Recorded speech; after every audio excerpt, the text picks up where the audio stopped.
மேஷ லக்னத்தை பொறுத்த வரைக்குமா அது ஒரு யார் என்ன சொன்னாலும் அது நம்பாது. அந்த லக்னத்தில் பிறந்தவங்க அப்படின்னா பேசிக்கான விஷயம் இது. யார் என்ன சொன்னாலும் அவங்க நாலேஜுக்கு அவங்களுக்கு கோபம் வருது அப்படின்னா அது நியாயம்பாங்க, அழுகு வருதுனாலும் அது நியாயம்பாங்க, மற்றவங்க சொல்கிறத கேட்க மாட்டாங்க. ஆனால் மேஷ லக்னத்தை பொறுத்த வரைக்கும் அவங்க தன்னுடைய உழைக்கிறவன்னு ரொம்ப பிடிக்கும். உழைப்புக்கு ரொம்ப முக்கியத்துவம் கொடுக்குறவங்க.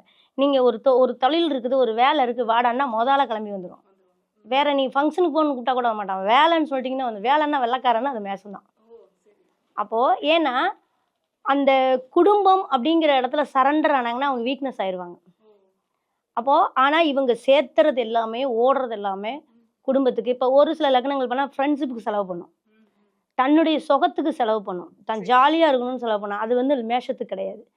5 பைசா சம்பாதிச்சாலும் குடும்பத்துக்கு கொண்டே கொடுக்கணும்னு யோசிக்கும். எண்ணங்கள் பூரா குடும்பத்தை பற்றின சிந்தனையாக இருக்கும். ஆனால் குடும்பத்துக்கிட்ட மட்டும் நல்ல பேர் கிடைக்காது. குடும்பத்துக்காகவே ஓடுவான். ஆனால் அவங்க குடும்பத்தில் இருக்கிறவங்க நீ வீட்டுக்கு என்ன செஞ்சேன்னு தான் கேட்பாங்க.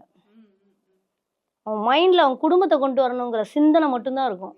ஆனால் அவனுடைய செயல்பாடெல்லாம் வெளி உலகத்தில் தான் இருக்கும். ஆனால் அந்த சூட்சமம் தெரிஞ்ச ஒய்ஃப் வந்துட்டாங்கன்னா அவங்க எங்கேயோ போயிடுவாங்க. அது வந்து அவங்க ஜாதகத்தில் இருக்கிற குடுப்பனை.